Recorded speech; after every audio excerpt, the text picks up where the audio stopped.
Eu senti que Anjos Caídos, Cidade dos Anjos Caídos, eu senti que o arco, ele não foi sobre Clary nem Jace, mas sim sobre Isabelle e Simon. E eu vou te contar o porquê. Oi, oi, pessoal, tudo bem com vocês? Aqui é a Pan, sejam bem-vindos de volta ao canal. Se você curte esse universo de Instrumentos Mortais, ou se você ainda tem curiosidade de conhecer, que você ainda não leu, e é como eu, tá lendo pela primeira vez, senta aí, pega uma xícara de café, uma xícara de chá, uma aguinha, e vamos aqui então conversar sobre Cidade dos Anjos Caídos, que foi o meu último livro lido agora de Instrumentos Mortais. Falta só um livro para mim, falta 2 livros, na verdade, para mim ler. Esse aqui é o quarto da série de 6 livros. E eu te convido também a conhecer meu canal, a me seguir nas redes sociais, que vai estar aqui embaixo, tudinho listado. O meu clube do livro também, se tu quiser conhecer, se cadastrar no site e ver como que funciona por lá, como é que faz o seu apoio. E, acima de tudo, curtir esse vídeo. Esse vídeo, você curtindo, você já me ajuda muito a alcançar pessoas novas para chegar aqui nos meus conteúdos que, por sinal, eu tô muito atrasada falando de Cassandra Clare, mas eu acho que nunca é tarde pra gente relembrar tanto o motivo dessa autora ser tão amada, quanto também incentivar você a conhecer esse universo. Aqui a gente já tá no início de uma paz, né? A gente já sente uma paz reinando aqui logo nos primeiros capítulos, porque tá tudo muito calmo, tá tudo muito tranquilo, sabe? A gente passou aquele rendezvous todo, né, de Cidade de Vidro. Foi uns muitos sentimentos que a gente teve lendo Cidade de Vidro. E aí aqui a gente já tá com algo mais tranquilo. A Clary no instituto treinando com o Jace, o Simon e a Isabelle e outra pessoa tendo um relacionamento. O Simon, na verdade, ele coloca uma bola muito fora, gente, porque ele tem um relacionamento com a Isabelle, super aberto, sem compromisso, e aí ele fica com outra menina ao mesmo tempo. Só que pra essa outra menina eu acho que ele não determinou que era um relacionamento aberto. E ela acaba se magoando sim, porque óbvio que vai dar BO, é óbvio que vai dar BO. O Simon não vai se safar. O Simon, na verdade, ele vem desde o primeiro livro só se enfiando em rascada, né? Ele não fica tranquilo, não sossega o rabo. Ele fica só enfiando em coisa que não é pra se enfiar, menino Simon. Oh, menino Simon, meu Deus. Mas calma, a gente vai ter uma redenção mais pra frente pro menino Simon e a gente vai perdoar ele por isso. Ele é um garoto, gente, ele é um adolescente. E adolescente, quando a gente é adolescente, a gente faz besteira mesmo. A gente só pensa com os hormônios à flor da pele. Enfim, então a gente vai ter ali uma lentidão, né, na escrita da Cassandra, meio que uns freios sendo puxados. Isso eu achei super tranquilo, né? A gente precisa de um fôlego mesmo, a gente precisa de uma vida contínua, né? As consequências, né, do que aconteceram em Cidade de Vidro, por exemplo, o Simon, ele ficou 2 semanas longe dos pais, dos professores, de tudo, né? Ele sumiu, querendo ou não. E aí, claro que o Magnus conseguiu fazer um vuduzinho lá pra mãe dele não ficar assim, não saber que ele sumiu 2 semanas. Mas ainda assim a mãe dele sente, né? Mãe sente, né, gente? E ela sente que aconteceu alguma coisa. O filho dela não é mais o mesmo. Claro. Por que será que o filho dela não é mais o mesmo? Será que é porque o filho dela se transformou em uma criatura de submundo? Enfim. Então, assim, a gente tem ali as consequências, né, do Simon. Ele se revelando pra mãe. Ele vai se revelar pra mãe. Ele vai contar que ele é um vampiro, né? E ele vai. E eu acho que isso é uma das coisas que mais me machucou, que mais me doeu, foi a rejeição da mãe dele. Isso porque a mãe dele é muito cristã, né? Então ela acredita muito em Deus. O Simon, ele vem de uma criação muito cristã, né? Ele vem de uma família que, que coloca ali na cabeça dele que é Deus aqui, Deus ali. E que precisa servir a Deus e etc e tal. Então, assim, ele vem de uma família muito católica. E aí a mãe dele não aceita ele como ele é agora. Ela diz que o filho dela morreu e que um demônio tomou o corpo dele, que não é o filho dela mais. Só que na verdade é, né? Ele é o filho, ele é o Simon, eles, enfim. E aí ela não aceita ele. Também a gente vai ter, mais pro fim do livro, ele conversando com a irmã, né? A irmã dele aparece assim pra encontrar ele, porque ele não responde as mensagens, a mãe dela enlouqueceu e ela quer saber o porquê que ele não tá nem morando mais em casa, né? O Simon, então, ele acaba morando na casa de outras pessoas, pedindo pouso, né? Já que ele não pode ir pro instituto, porque criaturas do submundo não podem, né? Vampiros, lobisomens, fadas, etc. Não podem ficar no instituto. O Simon, querendo ou não, fica daí na casa, dormindo na casa de outras pessoas. E nisso ele conta pra irmã, e a irmã tem uma reação diferente, totalmente diferente do que a mãe teve, né? Então, é isso. A gente vê ali a revelação do Simon. Vê ali a sensibilidade que ele fica, né? Em saber que a mãe não quer mais ele. E a rejeição que ele sente sobre tudo isso. Esse é um ponto. Agora, Isabelle. Isabelle, a gente tem um arco dela também muito forte nesse livro, tá? Tanto que a gente tem ela ali na capa. Nossa querida, linda, maravilhosa Isabelle. E a Isabelle, ela tá muito confusa. Ela tá muito confusa, porque ela sente que ela tá apaixonada pelo Simon. E aí, quando ela descobre que o Simon tava ficando com outra pessoa também, além dela, ela não fica mal, mas ela fica muito sentida. Porque ela disse: "Ah, a gente não tinha nenhum compromisso, mas, né, ela sente, a gente sente, né? A gente é mulher, né, gente?" Então, ela fica muito sentida, sabe? Muito sentida.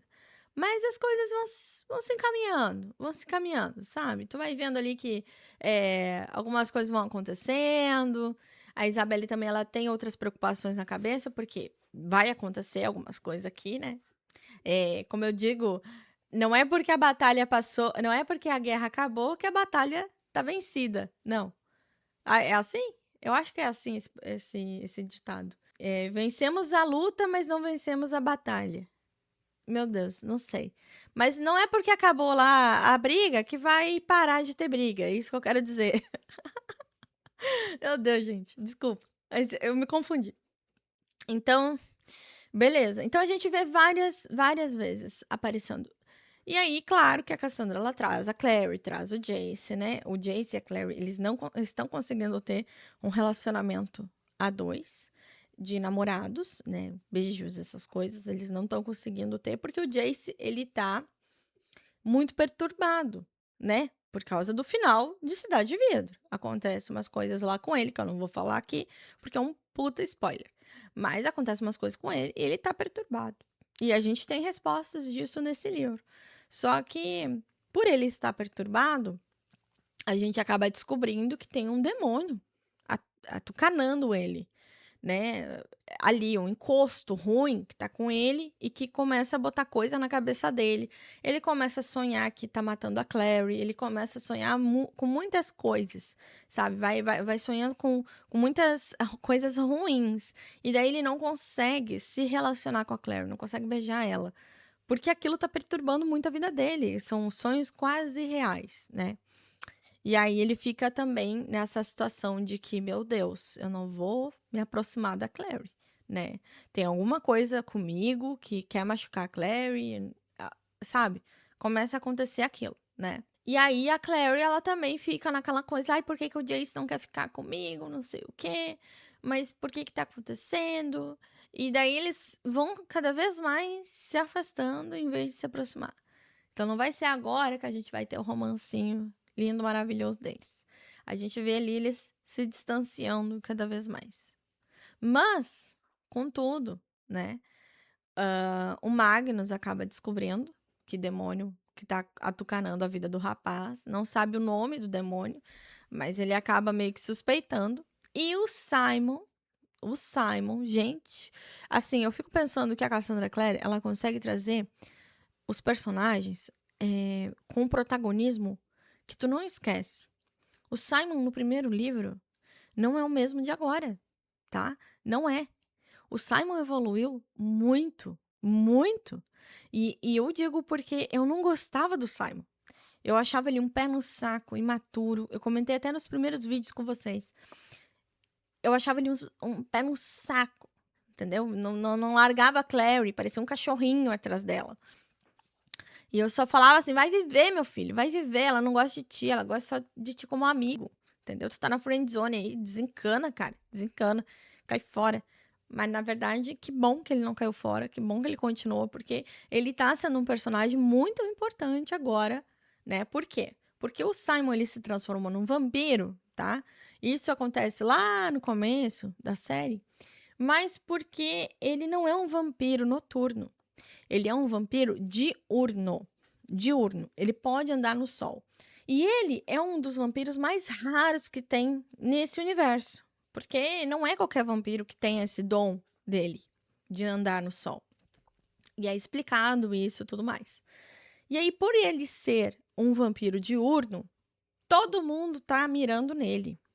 Todo mundo quer o sangue dele, quer os dons dele. Todo mundo quer fazer mais vampiros que nem ele. Quer entender a linhagem que ele tá se formando ali, né? Ou que linhagem que ele tá. De que linhagem ele tá vindo. E o pior, ele recebeu uma marca de Caim da Clary lá no livro anterior, para proteção. A Clary bota uma marca de Caim, porque para quem não sabe, deixa eu recapitular para vocês. A Clary, ela é uma caçadora de sombras, mas ela não é uma caçadora de sombras comum. Ela consegue, além de fazer os símbolos normais ali que os caçadores sabem do livro principal que eles têm de ensinamentos, ela pode fazer os símbolos da própria cabeça dela. Então ela criou uma marca de Caim, que é uma marca super poderosa, que está na Bíblia. Enfim, tem toda uma passagem bíblica e tal. E aí ele carrega essa marca de Caim. E por causa dessa marca de Caim, as pessoas não conseguem fazer mal para ele. Todo mundo que tenta fazer mal morre ou é atacado de volta. E aí ele não pode ser morto por causa dessa marca, porque proteção. Protege até ele de anjos, gente, protege de tudo. E nisso, o Simon ele tem muitas vantagens de poder fazer algumas coisas ali para os caçadores de sombra, né? Então ele pode ir em alguns lugares, não ninguém vai machucar ele por causa disso, entende? Mas aí o que que acontece? O demônio que tá atucanando a vida do Jace pede para chamar o Simon. E o Simon entra em contato com esse demônio, né? E o demônio nada mais é que quer ali ressuscitar um personagem. E esse personagem é complicado, gente. É complicado. Não posso falar, gente, muito porque não quero dar spoiler pra vocês, tá? Mas assim, é. E aí, esse personagem, entendeu? Ele vai dar muito o que falar ainda pela frente, porque como eu já terminei o livro das Almas Perdidas, eu vou dizer que vai dar muito o que falar ainda esse personagem. Eu tô indo pro último livro, na verdade, Instrumentos Mortais. Eu terminei Almas Perdidas ontem. Hoje é dia 23 de julho, pra vocês terem uma noção. E eu terminei dia 22 de julho. Então, o Simon, o demônio quer o sangue do Simon pra acordar esse corpo, pra reviver esse corpo. O processo ali de transformar ou de reviver um morto, eu não sabia, gente, que dava pra fazer isso. O Simon teria que tomar o sangue daquele morto, né? Do corpo ali que tá boiando numa cúpula, uma piscina, como se fosse. E aí, pra preservar o corpo, né? E aí ele botaria o pulso assim na boca da pessoa ali pra reviver. Ai, gente, que horror. Esse demônio, ele também tem uma ligação em comum com esse corpo. Com aquele corpo que tá ali, da pessoa que morreu, né? Da pessoa morta. E esse demônio conta. E é muita coisa revelada. É muita coisa, assim, que a gente não tava esperando, sabe? Eu realmente não tava esperando tudo que iria ser revelado nesse livro aqui. E então, assim, até os 50% a gente tem ali uma boa construção, bem de boas, bem lenta. Mas aí, depois de 50%, o negócio pega pra capar. Pega pra capar, o negócio fica muito louco. A gente vê aqui também o Luke, a mãe da Clary, aparece todos os personagens ali, dando ali um certo antagonismo e protagonismo também. Mas a Camille, a ex do Magnus, eu não sei qual que é o pior. Ela ou esse personagem que tá pra ser desmuerto? Então a Camila aqui, ela sai pior, muito pior que a Encomenda, né. A gente já vem conhecendo a Camila desde lá de Peças Infernais, tá. Desde lá, a gente já vem conhecendo ela. Agora aqui, a gente já conheceu ela também um pouco mais em Crônicas de Bane, que por sinal tem vídeo aqui no canal. E agora aqui, a Camila tá mostrando que, tipo, ela não presta mesmo, ela não é flor que se cheire. E sabe quem me lembra muito a Camila? Ah, me lembra muito aquela vampira em Diário de um Vampiro. Como é que é o nome? Que a Helena faz, a atriz faz a Catherine. Lembrei. A Catherine. Então a Camille me lembra muito a Catherine, gente. Assim, é muito semelhante. Ela é uma sobrevivente, ela faz tudo pelo povo dela, por ela, e aquela coisa toda. A Catherine ainda era pior, porque ela não fazia pelo povo dela, pelos amigos dela. Ela não tinha amigos. Era ela por ela, e é isso. E acabou. Se eu pudesse salvar minha pele, eu vou salvar minha pele, que se lasque todo mundo. Então a Camille, ela é assim, sabe? Ela faz o que ela precisa pra sobreviver, e nisso ela acaba magoando muita gente. E nisso ela acaba prejudicando muitas pessoas também. Pessoas que ela poderia ali, querendo ou não, se tornar aliado. Então, assim, a Camille mostra muito ali a personagem que ela é nesse livro aqui, tá?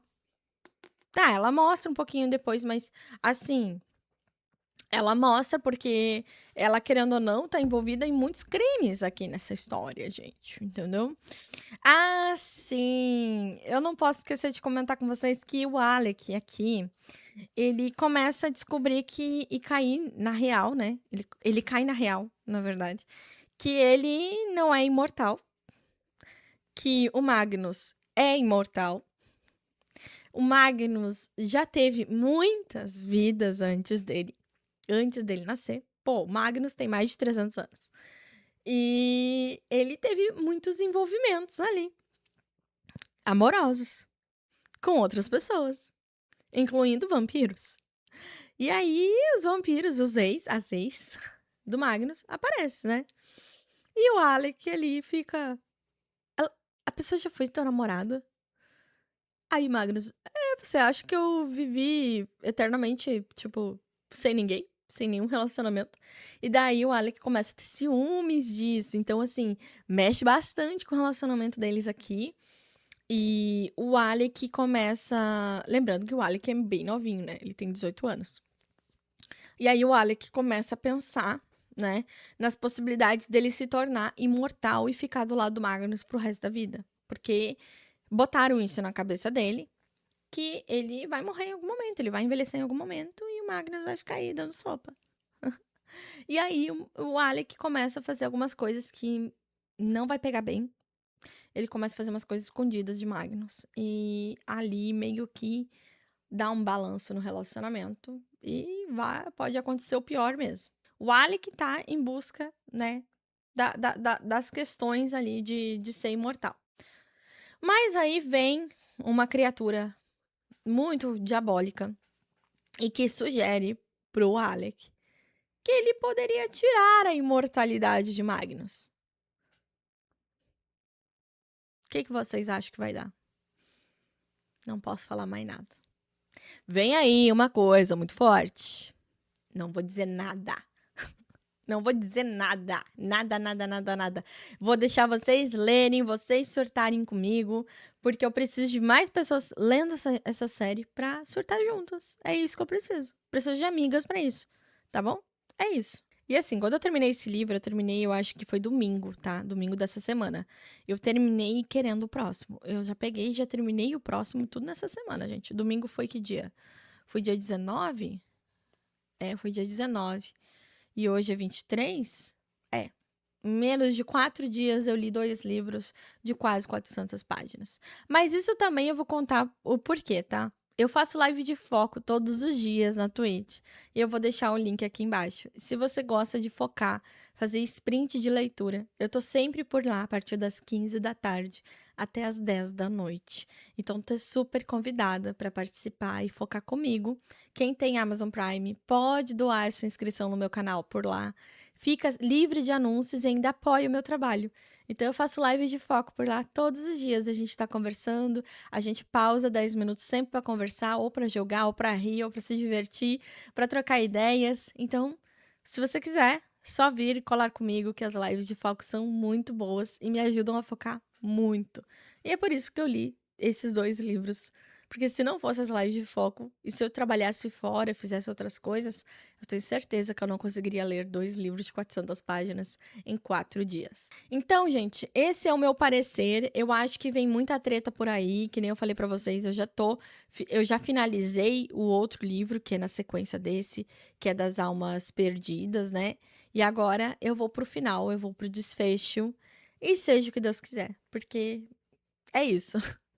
É isso e nada mais, tá certo? Obrigado para quem chegou aqui no canal, para quem se inscreveu, para quem curtiu esse vídeo, para quem deixou um comentário. Muito obrigada pela interação de vocês comigo. Eu fico muito feliz quando a gente tem novas pessoas aqui no canal e também lá no meu perfil do Instagram que me acompanham. Eu acabo botando vocês no Close Friends pra gente surtar e conversar muito sobre livros. E é isso, gente. Eu fico por aqui e até o próximo vídeo, que é das almas perdidas, tá certo? Beijos, tchau!